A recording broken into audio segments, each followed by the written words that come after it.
Welcome back friends. Medical lecture में आपका स्वागत है। फ्रेंड, आज हम डिस्कस करने वाले हैं ग्रेविटी। ठीक है, तो ग्रेविटी, उसके बाद line of gravity, centre of gravity. तो वीडियो को एंड तक जरूर देखें। तो हम बात करें ग्रेविटी। तो ग्रेविटी इंट्रोडक्शन की बात करें तो gravity is the force by which is all bodies attract to the earth. मतलब ग्रेविटी एक फोर्स होता है जो कि ऑल बॉडीज को अट्रैक्ट करता है अर्थ की ओर। ठीक है, अब Newton conclude from our experiment and observe that the force of attraction exist between two material are object. और उन्होंने बताया कि जो फोर्स ऑफ अट्रैक्शन होता है वो दो बॉडी के बीच में या दो मटेरियल के बीच में लगता है। And that is magnitude of this attraction directly proportional to the mass of the body, each body, है ना। जो मैग्नीट्यूड होता है वो डायरेक्टली प्रोपोर्शनल होता है किसके, मास ऑफ द बॉडी के। उसके बाद and inversely proportional to the square of the distance between them, और इनवर्सली प्रोपोर्शनल होता है स्क्वायर ऑफ द डिस्टेंस के। फिर the gravitational attraction of the earth for every other body directly toward the earth centre. मतलब जो भी force of attraction लग रहा है ना, वो क्या होता है, डायरेक्टली टूवर्ड होता है अर्थ के सेंटर की ओर। फॉर एग्जाम्पल इसके हम 3 एग्जाम्पल देखें कि हम क्या करें। एक पर्सन है, उसको ग्राउंड में हील राइज में खड़ा करते हैं, मतलब उसकी हील को क्या करते हैं, थोड़ा सा राइज करा दें मैक्सिमम तक। तो क्या होगा, हील राइज कराने पर क्या होगी, ग्रेविटी उसको नीचे पुश करने की कोशिश करेगी और जो काफ मसल्स हैं उसको कॉन्ट्रैक्शन के कारण वो रेजिस्टेंस बनाएंगी और इसको हील को क्या करेंगी, जो हमने हील राइज किया उसको मेंटेन करने की कोशिश करेंगी। तो अब क्या हो जाएगा, जो रेजिस्टेंस है वो ग्रेविटी को अगेंस्ट हो जाएगा। तो इस पे क्या होगा, एक टाइम के बाद हम इसको हील को डाउन करना पड़ेगा, मतलब यहाँ पर ग्रेविटी ज़्यादा हो जाएगी, है ना।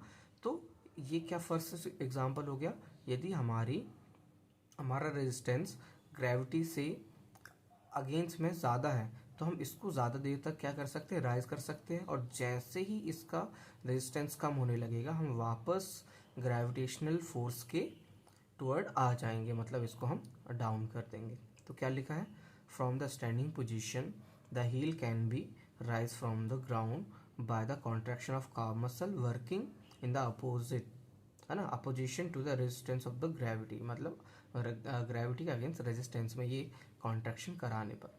ठीक है, अब हम सेकेंड एग्जाम्पल देखें। ठीक है, उसके बाद हम सेकेंड एग्जाम्पल देखें। अब हम क्या करें, अब जो हमने काफ मसल कॉन्ट्रैक्ट किया है और हील को राइज किया, अब हमको क्या करते हैं, इसका रेजिस्टेंस और इसका ग्रेविटी दोनों के इक्वल कर दें। ठीक है, क्या हुआ, the heel will be remains raise as a long, है ना, as a force of static contraction of muscle is equal to the gravity. अब हमने क्या किया, जो रेजिस्टेंस लगा है फोर्स ऑफ का ना, उसको हमने क्या कर दिया, इक्वल कर दिया। मतलब हमने हील को हल्का सा क्या किया, राइज किया और ग्रेविटी के साथ किया। तो क्या होगा, हम उस पोजीशन में ज़्यादा देर तक खड़े हो सकते हैं क्योंकि रेजिस्टेंस और ग्रेविटी दोनों के बराबर हो गई। ठीक है, अब हम क्या करते हैं, हील को बिल्कुल लोअर्ड करते हैं, मतलब अब हम जमीन में स्टैंडिंग पोजीशन में खड़ी हो जाए तो हम ज़्यादा देर तक खड़ी रह सकते हैं। मतलब the heel will be lowered to the ground by the action of gravity if the muscle relax. अब मसल रिलैक्स है तो क्या हो गया, रेजिस्टेंस तो खत्म हो गया लेकिन ग्रेविटी ज़्यादा हो गई, तो हम क्या हो जाएंगे, स्टैंडिंग पोजीशन में खड़े रहेंगे। ठीक है, अब हम देखें सेंटर ऑफ ग्रेविटी। ठीक है फ्रेंड्स, अब हम बात करें सेंटर ऑफ ग्रेविटी की। तो डेफिनेशन देखें, the centre of gravity of the rigid body is the point which is through the earth centre attract इफेक्टली act what ever the position of the body. ठीक है, अब जो बॉडी का centre of gravity होता है ना, वो कहाँ पे होता है, एक रिजिड बॉडी के उसके सेंटर पर होता है।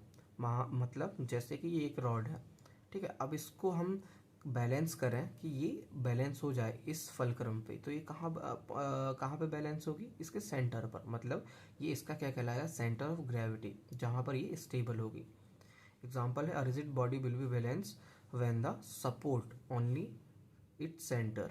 मतलब ये ओनली कहाँ पे स्टेबल होगी, जहाँ पे इसका सेंटर होगा। ठीक है, और uniform rod will be balance at the point exactly half way along the centre of gravity. तो सेंटर ऑफ ग्रेविटी क्या होगी, जहाँ पे उसका बॉडी बैलेंस होगा। ठीक है, अब चाहे उसकी कोई भी पोजीशन हो। ठीक है, अब इसके बाद हम बात करें, ये तो हमने एक यूनिफॉर्म रॉड की बात कर ली। अब यदि हमारे पास कोई इरेगुलर पीस आ जाए या फिर इरेगुलर ऑब्जेक्ट आ जाए, उसका हम सेंटर ऑफ ग्रेविटी कैसे निकालेंगे? ठीक है, उसके लिए हमने क्या देखा है, the centre of gravity an irregular piece, है ना, cardboard can be discovered by the suspending a sequentially from the least of 2 point. हम क्या करेंगे कि इस पॉइंट पर क्या करेंगे, it is the line taken marking the margin plumb line, है ना, when the later attraction point suspended each other the position of the liner section of two line will be the center of gravity। अब इसको हम diagram के through समझते हैं, ये हमने थ्योरी वाला पार्ट कर लिया। अब थ्योरी में कैसे, डायग्राम में कैसे होगा देखिए। ठीक है फ्रेंड्स, तो हमारे पास क्या है, ये 2 इरेगुलर पीस है। ठीक है, हमने क्या किया, अब इरेगुलर पीसेस का सेंटर ऑफ ग्रेविटी कैसे निकले, तो इस पर प्लम लाइन डालते हैं मार्जिन से। ठीक है, इस एक मार्जिन से हमने प्लम लाइन डाला, उसके बाद ये सेकेंड मार्जिन से, थर्ड मार्जिन से। अब ये जहाँ एक दूसरे को क्रॉस करती हैं वो उसका क्या कहलाएगा, सेंटर ऑफ ग्रेविटी। जैसे ये एक और पीस है, इस पर हमने क्या किया, इस मार्जिन पर हमने क्या किया, इसको प्लम लाइन डाला, तो ये क्रॉस कर रही कहाँ पे, इस पॉइंट पे, तो ये इसका क्या कहलाएगा, सेंटर ऑफ ग्रेविटी। अब centre of gravity in human body कहाँ पे होती है, the centre of gravity in human body in the fundamental positions, the centre of gravity passes second sacral vertebra. कहाँ से पास होती है, सेकेंड सैक्रल वर्टिब्रा से। बहुत इंपॉर्टेंट क्वेश्चन है ना, ये कि सेकेंड सैक्रल वर्टिब्रा से सेंटर ऑफ ग्रेविटी होती है, पास करती है। ठीक है फ्रेंड्स, अब हम बात करें लाइन ऑफ ग्रेविटी।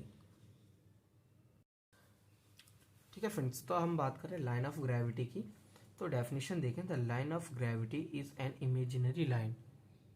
ठीक है, तो लाइन ऑफ ग्रेविटी है वो एक इमेजिनरी वर्टिकल लाइन है जो कि पास होती है from the centre of gravity के, और इसी को हम क्या बोलते हैं, लाइन ऑफ ग्रेविटी।